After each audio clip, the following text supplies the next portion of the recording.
નમસ્કાર, હું હિરેન પંચાલ દેખે છે દાહોદ ન્યૂઝ ચેનલમાં આપ સૌનું હાર્દિક સ્વાગત કરું છું. દાહોદ જિલ્લામાં 2 વર્ષ પહેલાં નકલી અને કૌભાંડ પ્રકરણ પ્રકાશમાં આવ્યું હતું. એ નકલી અને કૌભાંડથી લગભગ દાહોદની આર્થિક કરોડરજ્જુ તૂટી ભાગી અને લોકોને સામાન્ય જનથી લઈને મોટા મોટા બિલ્ડરો સુધી તમામને આ વસ્તુની બહુ માઠી અસર થઈ. ત્યારે આ અંગે આપણે વિસ્તૃત ચર્ચા કરીશું. હા, મારું નામ ભરતભાઈ અગ્રવાલ છે. હું દાહોદનો રહેવાસી છું. છેલ્લા ઘણા વર્ષોથી દાહોદમાં રહું છું. હું મારી આજીવિકા ચલાવવા માટે કરિયાણાનું અને દૂધનું ધંધો કરું છું ગોવિંદનગર વિસ્તારમાં, અને સાઇડ બિઝનેસ તરીકે હું પ્રોપર્ટી ડીલિંગ કરું છું. મારી છાપ લગભગ એવી છે કે હું બધા ડોક્યુમેન્ટ્સ ક્લિયર કરી અને પછી મકાનો કે જમીનો અપાવું છું. પણ કેટલાક સમયથી, એટલે કે 2 વર્ષ અંદાજે સમયથી, મે 2024થી મારા પર બી લોકોને વિશ્વાસ હજુ રહ્યો નથી. મેં જે કાગળો જોઈને, એમના વેરિફિકેશન કરીને, સિટીમાં નોંધ ચેક કરીને પ્લોટો અપાયા હતા અને એની અંદર બાંધકામ થવાનું હતું, એ બાંધકામ બી થયું, લોન પાસ બી થઈ ગઈ, બેંક બી પ્રૂફિંગ કમ્પ્લીટ થઈ ગયું. પણ તેમ છતાં આ નવા શું કહેવાય એના ખોટા કાગળો બહાર આવતા શક થતાં બેંકોએ લોન અટકાવી દીધી. લોકોના મકાનો પર લોન કે બીજા પેમેન્ટ આવવાનું બંધ થઈ ગયું. હવે જે લોકોએ મારા પર વિશ્વાસ રાખી અને વસ્તુ લીધી હતી, એની અમને બ્રોકરેજ બી હજુ સુધી આપી નથી. કારણ કે પેપર જ ક્લિયર નથી થયો કે ભાઈ બેંકમાં ક્લિયર નથી થયો, તો ભરતભાઈ તમને કેવી રીતના પૈસા આપીએ? એક વાત.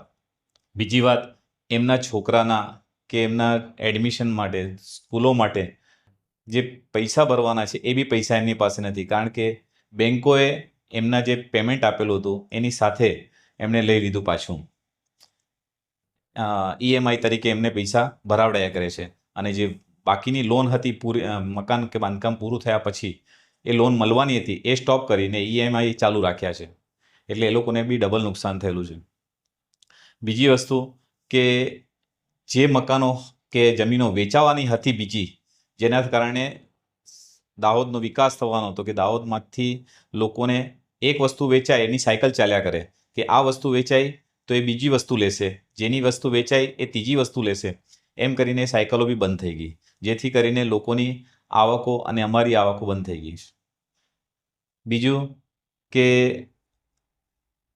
આ કૌભાંડ નીકળવાને કારણે જે સાચી વસ્તુ હતી એની બી વસ્તુ હમણાં સ્ટોપ છે. એ કોઈ લેવા માંગતું નથી, કોઈ ઇન્વેસ્ટમેન્ટ વધારે કરવા માંગતું નથી. લોકો પાસે હવે પેમેન્ટ બી નથી, કારણ કે બધા જ પૈસા બધાના રોકાયેલા છે. નમસ્તે, મારું નામ વિપુલભાઈ પટેલ છે. આજે મારી સાથે બનાવેલી એક ઘટના એ હું તમને રજૂ કરું છું. સાહેબ, 4 વર્ષ પહેલાં દાહોદના એક નામાંકિત પ્લોટિંગની અંદર હું ગયો અને મને એને અને ના જે કાગળ હતા, એ ડોક્યુમેન્ટ્સ છે, નગર સેવા સદનનો નકશો છે, બધું ક્લિયર બતાવ્યું.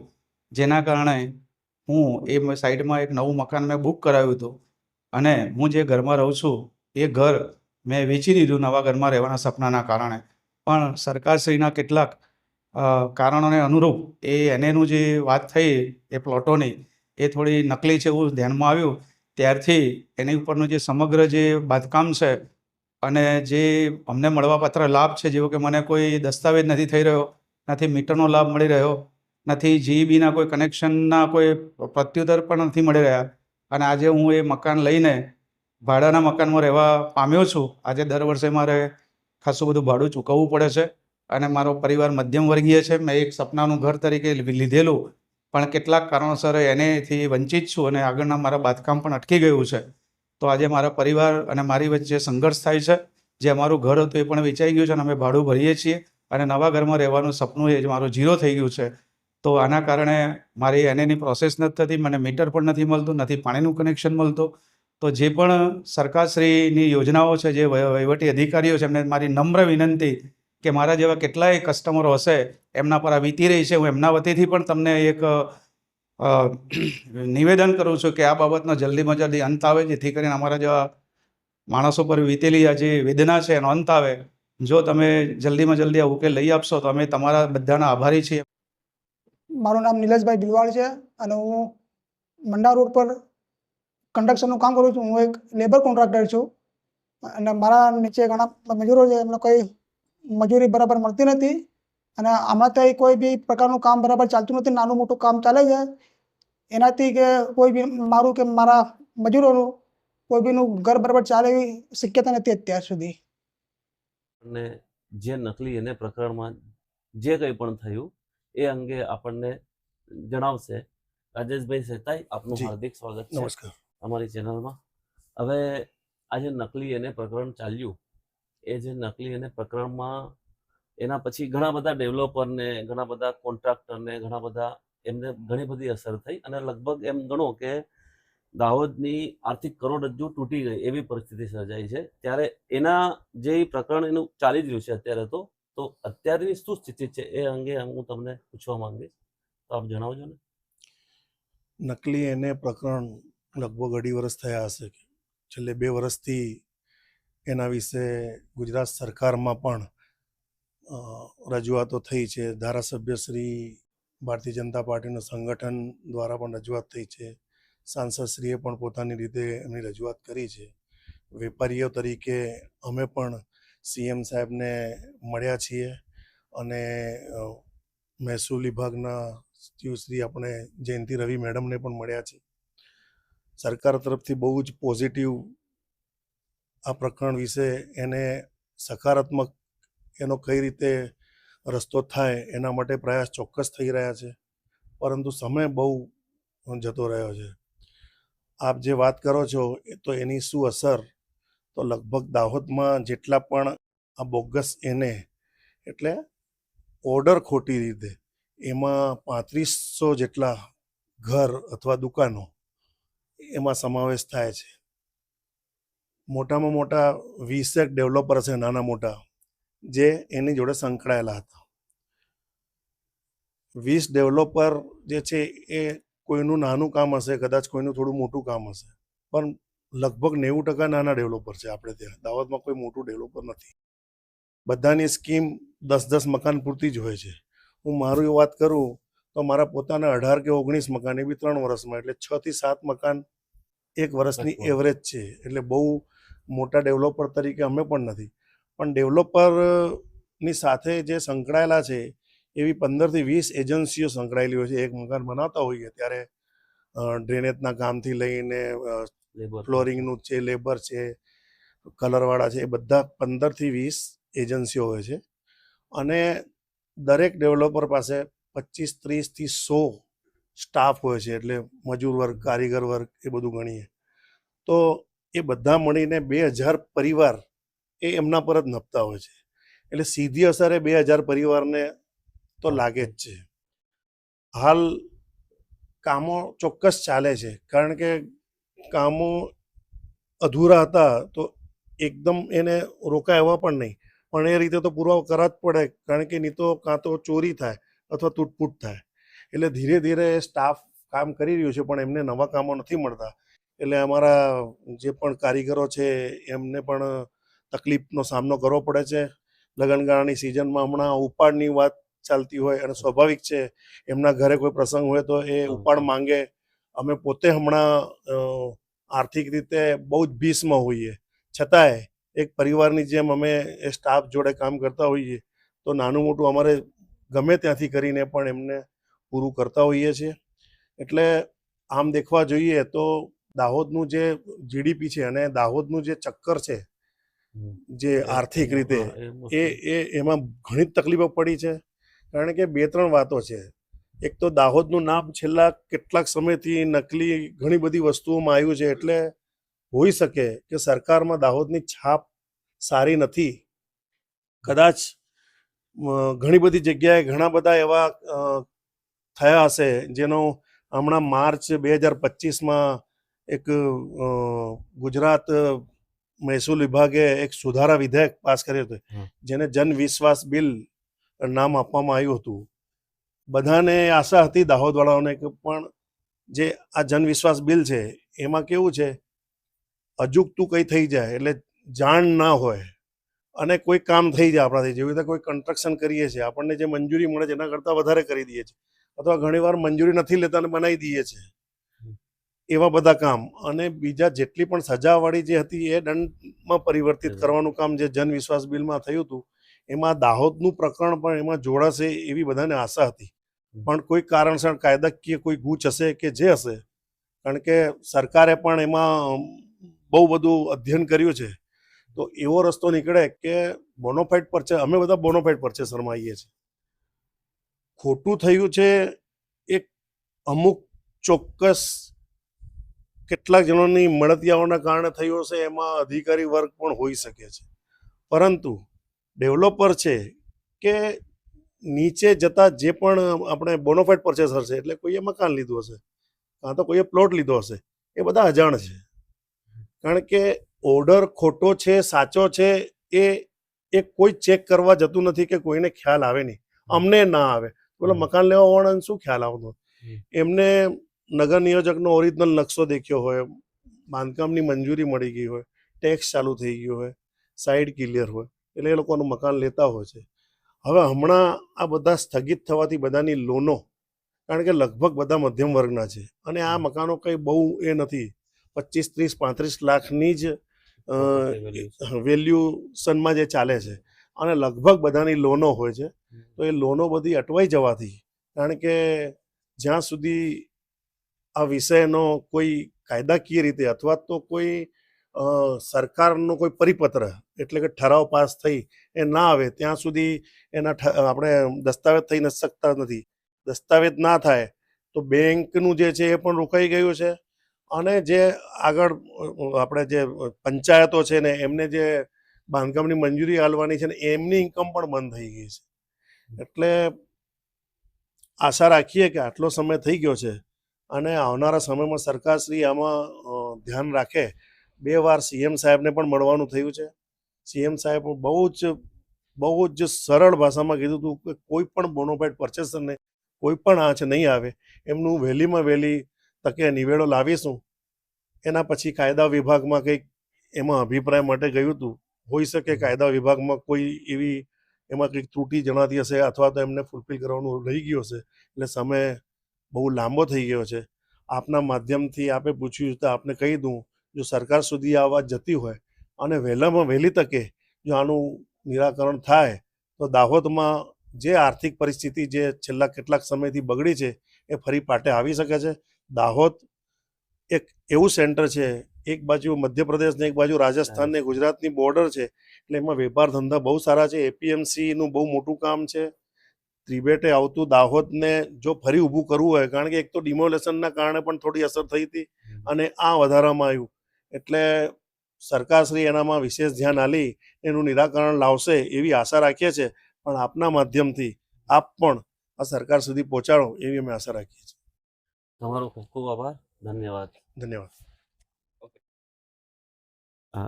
નકલી અને કૌભાંડને લઈને વિસ્તૃત ચર્ચા કરવા માટે આપણી સાથે ફરી એકવાર પધાર્યા છે હિમાંશુભાઈ નાગર, સંદેશના વરિષ્ઠ પત્રકાર. હિમાંશુભાઈ, તમારું અમારી ચેનલમાં હાર્દિક સ્વાગત છે. ધન્યવાદ. આ નકલી અને કૌભાંડને લઈને મારે તમને 2-3 પ્રશ્નો કરવા છે. મારે તમને એવું પૂછવું છે કે આ કૌભાંડ જે થયું, નકલી અને કૌભાંડ, એને લઈને તમારું શું માનવું છે?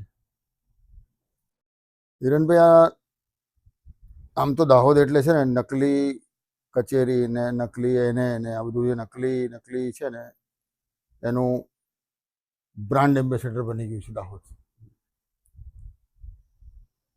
એ મારે ખેદ સાથે કહેવું પડે છે, કારણ કે હું પણ દાહોદનો નાગરિક છું. એટલે આ જે નકલી એને પ્રકરણ થયું ને એમાં એક આ સોશિયલ મીડિયા, વોટ્સએપ યુનિવર્સિટી જે ચાલે છે આજકાલ મોબાઈલમાં, એમાં ઘણી વસ્તુઓ આપણને અસર કરી જાય એવું પણ આવે છે કે જિંદગી મેં સબસે જોરદાર થપ્પડ હંમેશા ભરોસે સે ही પડતા. એટલે આખું નકલી એને પ્રકરણ જે દાહોદમાં થયું છે ને એ ભરોસાના લીધે થયું છે એવું મારું માનવું છે.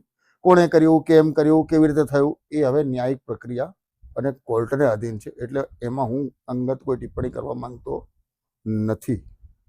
પણ કે આખું જે પ્રકરણ હતું એની અંદર છેવટે પીસાવાનું સામાન્ય માણસને જ આવ્યું છે. એટલે આ આખું જે ઘટના બની છે એ આ રીતે બની હોય એવું મારું માનવું છે. એટલે મારે તમને એવું પૂછવું હતું કે એ કૌભાંડ તો જે થયું એ થયું એને લીધે લગભગ આ શહેરની કે આખા વિસ્તારની આર્થિક કરોડરજ્જુ તો લગભગ ભાગી જ ચૂકી છે, કારણ કે એને લઈને જે આર્થિક જેટલા બી વ્યવહારો હતા કે જે બી હતું એ લગભગ સંપૂર્ણપણે લગભગ તો એમ ગણો કે તમે આંશિક રીતે તો ના કહી શકાય, પણ ઘણી બધી રીતે એને લગભગ ઘણી બધી માઠી અસર પડી છે. તો મારે તમને એ પૂછવું છું કે એને લીધે જે ઇકોનોમિકલી જે લોકો પાછળ પડ્યા, જેમ માની લો કે આપણે અમારી સાથે રાજેશભાઈ બી ઉપસ્થિત હતા, રાજેશભાઈ સહેતા જે ડેવલપર છે એમને બી મને એવું કીધું કે એમની સાથે જે 2,000 થી 3,000 પરિવાર જોડાયેલા હતા એમને બી આ વસ્તુની અસર પડી છે એમ. તો એ અંગે શું કહેવું છે તમારું? હવે એ તો જો સર્વવિદિત છે કે દાહોદ શહેરમાં જે આર્થિક કરોડરજ્જુ તૂટી ગઈ છે એનું મુખ્ય કારણ આ નકલી અને કૌભાંડ તો છે જ. કારણ કે કેટલાય સમયથી આ નકલી અને કૌભાંડ એમાં પોલીસ ફરિયાદો થયા પછી આરોપીઓની ધરપકડ ને કોર્ટની પ્રક્રિયા, જામીન પર છુટકારો વગેરે વગેરેમાં સમય ગયો, પણ એનું નિરાકરણ કોઈ સરકાર દ્વારા હજુ સુધી લાવવામાં આવ્યું નથી. એને કારણે માર્કેટનું જે આખું આર્થિક જે ચક્ર હોય છે એ સ્થગિત છે એવું દેખાઈ રહ્યું છે અને સંકળાયેલા લોકો અનુભવી પણ રહ્યા છે. અને ફરીથી કહું છું કે છેવટે તો દાહોદનો સામાન્ય વ્યક્તિ આની અંદર પીડા ભોગવી રહ્યો છે. સામાન્ય નાગરિક જ્યારે પીડાયો હોય તો રાજકારણનો બી કંઈક તો લગભગ રોલ હોઈ શકે, કે એમનો કોઈ રોલ ભજવ્યો છે કે ભજવાયો, એ અંગે તમારું શું કહેવું છે? જો જ્યાં સુધી હું જાણું છું તો રાજકીય રીતે જે સંનિષ્ઠ પ્રયત્નો થવા જોઈએ એવા એ નથી થયા એવું લાગી રહ્યું છે. ઈચ્છા શક્તિનો અભાવ, અને આ કોઈ એક પક્ષ માટે વાત નથી કરતો, સંપૂર્ણ રાજકારણીઓ માટે વાત કરી રહ્યો છું. અને જવાબદાર નેતાઓની શાહમૃગ નીતિ કે કોઈ પણ આવો પ્રશ્ન આવે ત્યારે પોતાને દૂર કરી દે. પોતે સાફ સ્વચ્છ સુથરા છે અને મારે આની સાથે કોઈ સંબંધ નથી એવું બતાવવા માટે નેતાઓ આનાથી દૂર ભાગતા હોય એવું આ પ્રકરણમાં તો સ્પષ્ટ જોવાયું છે. મળ્યા હશે, ગયા હશે, ઔપચારિકતા પૂરી કરી હશે, પરંતુ જે સંનિષ્ઠ ડેલિગેશન એક જવું જોઈએ, સરકાર પર દબાણ લાવવું જોઈએ કે આટલા લોકો પરેશાન છે, આટલા લોકો હેરાન છે, આટલા લોકોને ઘર નથી મળી રહ્યા. તો એવું કોઈ ક્યારેય કોઈ જગ્યાએ દેખાયું નથી, નથી સોશિયલ મીડિયામાં આવ્યું, નથી કોઈ પ્રચાર પ્રસાર માધ્યમમાં આવ્યું. કારણ કે હવે તો નેતા કોઈ જગ્યાએ લગ્ન પ્રસંગમાં જાય તો એની રીલ આવી જાય છે કે જેમ કે ભાઈ તમારે ત્યાં આયા હિરેનભાઈ પંચાલને ત્યાં લગ્ન પ્રસંગમાં ગયા, હાજરી આપી, એવી રીલ આવી જાય છે. એ તમે જાણો છો. તો એવું કોઈ જગ્યાએ આવ્યું નથી અને આ કોઈ એવું પ્રકરણ નહોતું કે એની અંદર નેતાઓ આ વસ્તુને પ્રકાશિત ના કરે. હું તમને એનું બીજું ઉદાહરણ આપું કે નકલી અને કૌભાંડ જેવી જ ઘટનાઓ રાજ્યના અન્ય વિસ્તારોમાં બન્યો. સૌરાષ્ટ્રમાં પણ થયું અને દક્ષિણ ગુજરાતમાં પણ થયું. તો ત્યાં કેમ નિરાકરણ આવી ગયું? ત્યાં કેમ પોલિસી બની ગઈ? એટલે સ્પષ્ટ દેખાય છે કે નેતાઓ એટલે રાજકારણની સંપૂર્ણ નિષ્ક્રિયતા રહી છે આની અંદર. અન્યથા કોઈ પણ પ્રશ્ન એવો નથી હોતો કે લોકશાહીમાં સરકાર હલ ન કરી શકે. એનો કોઈને કોઈ રસ્તો નીકળે. ગુનેગારને સજા થવી જ જોઈએ, એ તો હું માનું છું અને દરેક વ્યક્તિએ માનવું જ પડે. સરકારની તિજોરીને અરબો ખરબો રૂપિયાનું નુકસાન થયું હોય, બરાબર, તો એ તો વસૂલાવું જ જોઈએ. પણ એના માટે ગુનેગારને સજા થાય અને જે નિર્દોષ છે, સામાન્ય માણસ જે નિર્દોષ છે, જેને બિચારાએ જૂનું ઘર વેચી દીધું છે અથવા તો નવું ઘર લેવા માટે લોન લીધી છે, એને પોતાનું ઘર નથી મળતું, તો તમે એ તો જોવો. તમારી જવાબદારી છે. તમે લોકોના વોટથી ચૂંટાઈને ગયા છો અથવા તો તમે લોકો પાસે વોટ માંગવા જાઓ છો. ચૂંટાવ ન ચૂંટાવો એ તો પછીનો પ્રશ્ન છે, પણ તમે એ પ્રજા પાસે જ જાઓ છો ને જનપ્રતિનિધિ બનવા, તો પછી આનો અવાજ ઉઠાવો. કેમ અત્યાર સુધી બન્યું નહીં?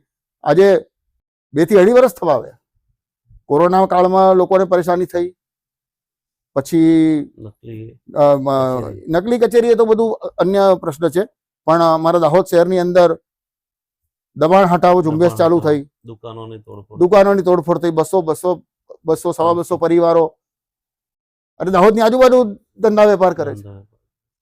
પણ આવા પ્રશ્નો પર ગંભીરતાથી નથી કરતા એવું નથી કહેતો, પણ જે ગતિ હોવી જોઈએ, જે ઈચ્છા શક્તિ હોવી જોઈએ એ દેખાતી નથી. દાહોદનો વિકાસ થયો છે, બહુ સારી રીતે થઈ રહ્યો છે, પણ સરકારી યોજનાઓ, દાહોદને સ્માર્ટ સિટીઓ નરેન્દ્ર મોદીના મનમાં દાહોદ છે. બાકી નેતાઓ કર્યું હોત તો મેગા જીઆઈડીસી એમની એમ પડી છે. વાઇબ્રન્ટ ગુજરાતના કેટલા એમઓયુ થયા દાહોદ માટે, અને એમઓયુ થયા તો કેટલા શરૂ થયા. એ રાજકારણની નિષ્ફળતાના બોલતા પુરાવા છે. હવે જ્યારે દાહોદમાં જ્યારે આ નકલી અને કૌભાંડ થયું તો એની મહત્તમ અસર છે, બરોબર. મોસ્ટલી લગભગ દાહોદમાં જ વધારે અસર થઈ. તો જે દાહોદના સાંસદ કે દાહોદના ધારાસભ્ય, એમનો કોઈ રોલ ખરો કે એમને કંઈક પ્રયત્ન કર્યા કે એમને કંઈક ભાગ ભજવ્યો આમાં કે ના, કે કંઈક પોઝિટિવલી કંઈક એમને અપ્રોચ કર્યું હોય એવું? દાહોદના ધારાસભ્ય દ્વારા આ પ્રશ્નનું નિરાકરણ, સમસ્યાનું નિરાકરણ થાય એના માટે પ્રયત્ન થયા. એ કેટલાય ડેલિગેશન લઈને ગયા, મુખ્યમંત્રીને મળ્યા, પણ એક સમયે હું પણ ત્યાં હાજર હતો, તો મને આશ્ચર્ય થયું કે આનું નિરાકરણ આવશે કેવી રીતે. કે જ્યારે મુખ્યમંત્રીને મળે ત્યારે મુખ્યમંત્રી શ્રીએ એવું કહ્યું કે આની માર્ગદર્શિકા તૈયાર થઈ ગઈ છે અને તમારા કલેક્ટરને મળો. તો તે વખતે જે એમના મુખ્યમંત્રીના પોર્ટફોલિયો દેખતા હતા એ સનદી અધિકારી, મહિલા અધિકારીને અમે મળ્યા ત્યારે એમની પાસે એવું કશું હતું જ નહીં. એટલે એમની સલાહ મુજબ પછી મહેસૂલ વિભાગના એસીએસને મળ્યા, તો એમની પાસે જે આખું અલગ જ ચિત્ર આવ્યું. એ તો તે વખતે એમણે એવું કહ્યું કે આમાં તો સરકાર પોલિસી કેવી રીતે નક્કી કરશે? આમાં તો દરેક વ્યક્તિએ ફરિયાદી બનવું પડે, દરેકને આરોપી બનાવવો પડે, એનું એક યાદી બનાવીને આવો. સરકાર જો પોલિસી નક્કી કરવા જાય તો આમાં તો સરકાર ગુનેગારોને છાવરે છે એવી છબી ઊભી થશે. આ ઘટના બનેલી છે, આખું પ્રતિનિધિ મંડળ મળવા ગયું હતું ત્યારે. તો બીજા જિલ્લાઓમાં નિરાકરણ આવી ગયું, બધું થઈ ગયું. તો અહીંયા હું ફરીથી મેં અગાઉ કીધું એમ, ગુનેગારોને સજા થવી જોઈએ, પણ નિર્દોષ વ્યક્તિ માટે કોઈ પોલિસી બનાવવી જોઈએ ને, કે ભાઈ તમે અત્યારે જે પરિસ્થિતિ છે, અને જે તે સમયે નકલી અને કૌભાંડ પ્રકાશમાં આવ્યું ત્યારે પણ કેટલા ભ્રષ્ટાચારો થયા અધિકારીઓ દ્વારા. મેં મારા અખબારમાં એક અખબાર યાદી પ્રસિદ્ધ કરી હતી, અને તાત્કાલિક આખા રાજ્યમાં ફક્ત 2 જ અધિકારીની બદલી થઈ હતી ભ્રષ્ટાચારને કારણે. તો આવું તો 1-2 ઉદાહરણ બહાર આવ્યા. તો આવી ઘટનાઓમાં પણ નેતાઓએ જોવું છે ને, બધા નેતાઓએ. અને હું એકલા ભાજપની વાત કે શાસક પક્ષની વાત નથી કરતો, વિપક્ષમાં કોંગ્રેસ છે. કોંગ્રેસે સોનેરી તક ગુમાવી છે હિરેનભાઈ. આ મુદ્દો જો કોંગ્રેસે વિપક્ષ તરીકે ઉઠાયો હોત, ધરણા કર્યા હોય, વિધાનસભાનો ઘેરાવ કરી શકે એવો પ્રશ્ન છે દાહોદ વિસ્તાર માટે. તો લોકોનો બી સહયોગ મળ્યો. પણ કોંગ્રેસમાં શું છે, પ્રદેશમાંથી સૂચના આવી કે ભાઈ ધારો કે હમણાં યુદ્ધના કારણે પેટ્રોલના ભાવ વધી જાય તો આવેદનપત્ર આપો, એટલે એ 10 માથા ભેગા થઈને પ્રાંત અધિકારીને કે મામલતદારને કે કલેક્ટરશ્રીને આવેદનપત્ર આપી દેવા. એમણે આ સુવર્ણ ગોલ્ડન ચાન્સ ગુમાવ્યો છે. એટલો ભયંકર વિષય હતો આ, કે એક સંપન્ન કહેવાય, બુદ્ધિજીવી કહેવાય એવા વર્ગમાં કોંગ્રેસ સ્થાન મેળવી શકી હોત. અને સંવેદનશીલ મુદ્દો હતો એટલે સામાન્ય વર્ગ પણ કોંગ્રેસનું સમર્થન કરતો થઈ શક્યો હોત. પણ કોંગ્રેસે દીર્ઘદ્રષ્ટિ ગુમાવી દીધી હોય એવું લાગે છે. એટલે શાસક પક્ષ તો કોઈ કારણોસર ન બોલી શકે એ બની શકે, વિપક્ષ પાસે તો ખુલ્લું મેદાન છે. હવામાં ગોળીબાર કરો, તમને કોણ પૂછે? તમારા પ્રજાના પ્રશ્નો ઉઠાવવાના છે. પણ એ તો એમણે કશું કર્યું જ નહીં. એટલે સમગ્ર બાબત આજે તમે વાત કરો છો કે કેવી રીતે કોકડું ઉકેલાય, પણ ઉકેલાય અત્યારે ઉકેલાયું દેખાતું જ નથી, કારણ કે આટલા બધો સમય થઈ ગયો છે, આજે 2-3 વર્ષ જેટલો લાંબો સમય થઈ ગયો છે. તો એના પછી બી સરકારનો આ બાબતે શું અભિગમ રહ્યો? હજુ સરકારે આના અંદર સરકારે ક્યાં કંઈ કર્યું? અભિગમ તમારા ધ્યાનમાં છે? સર મારા ધ્યાનમાં એવું કશું જ નથી. હું પણ 2-3 વખત ગયો છું. મેં પોતે પીઆઈએલ કરવાની જાતે ઈચ્છા વ્યક્ત કરી હતી કે મારા નામે જાહેર રીતની અરજી કરો, હું મારો સમય ફાળવવા તૈયાર છું. પણ વ્યક્તિ પોતાના મનનો ચોર બહાર કાઢે તો એની લડવાની શક્તિ જાગે, હમ. પણ એવું થયું નહીં અને પરિણામે આ કેસ એટલો લાંબો થયો. હવે અત્યારે તો એવું દેખાઈ રહ્યું છે કે જ્યારે વસ્તુ આખો એ મામલો કોર્ટમાં પેન્ડિંગ થઈ ગયો છે, તો હવે કોર્ટના નિર્ણયના આધારે જ થશે. અન્યથા સરકાર કોઈ એનો સ્પેશિયલ માર્ગદર્શિકા તૈયાર કરે કે આ રીતે સામાન્ય માણસને એમાંથી બહાર કાઢો, તો જ એનું નિરાકરણ આવશે. 2025માં કંઈક વિધેયક કે કશું થવાનું હતું, એમાં બધાને એવું હતું કે એમાં આ થઈ જશે, દાહોદના પ્રશ્નનો સમાવેશ, પણ નથી થયો. એટલે હજુ એ ગંભીરતા દાખવીને નેતાઓ કંઈક કરે તો સારું છે. ધારાસભ્ય પ્રયત્નશીલ રહ્યા હતા, પણ અત્યારે ધારાસભ્યની સ્થિતિ પણ એવી છે કે પોતે ચક્રવ્યૂહમાં ફસાયેલા યોદ્ધા જેવો છે. એટલે જોકે ધારાસભ્ય બી અમારા દાહોદના નાનો પણ રાયનો દાણો છે, એમની ગળથુથીમાં રાજકારણ છે, એટલે પણ આ મુદ્દે તેમણે કંઈક કરવું જોઈએ. તેમની પાસે પણ તક છે અને જિલ્લાના તમામ નેતાઓ અને જે પણ પોતાની શક્તિ બતાવી શકતા હોય તેવા લોકો એકત્ર થઈ અને આ નકલી અને કૌભાંડને કારણે જે લોકો પીસાઈ રહ્યા છે તેમને તેમની પીડામાંથી બહાર કાઢવા જોઈએ. હું મારો અંગત મત છે. આ હતા આપણી સાથે હિમાંશુભાઈ નાગર. હિમાંશુભાઈ નાગર, તમારો ખૂબ ખૂબ આભાર. ધન્યવાદ. નકલી એને કૌભાંડને લઈને દાહોદમાં જે પણ અસર થઈ એના વિવિધ પાસાઓની આપણે વિસ્તૃત ચર્ચાઓ અસરકર્તાઓ સાથે આપણે કરી અને હવે આપણે એની મૂળ સુધી પહોંચવાનો પ્રયત્ન કરીશું. દેખે તે દાહોદ ટીમ એના મૂળ સુધી પહોંચી અને એની અંગેની વિસ્તૃત ચર્ચા માટે ફરીથી આપણે ઉપસ્થિત થઈશું. નમસ્કાર, દેખતા રહેજો દેખે છે દાહોદ. ધન્યવાદ.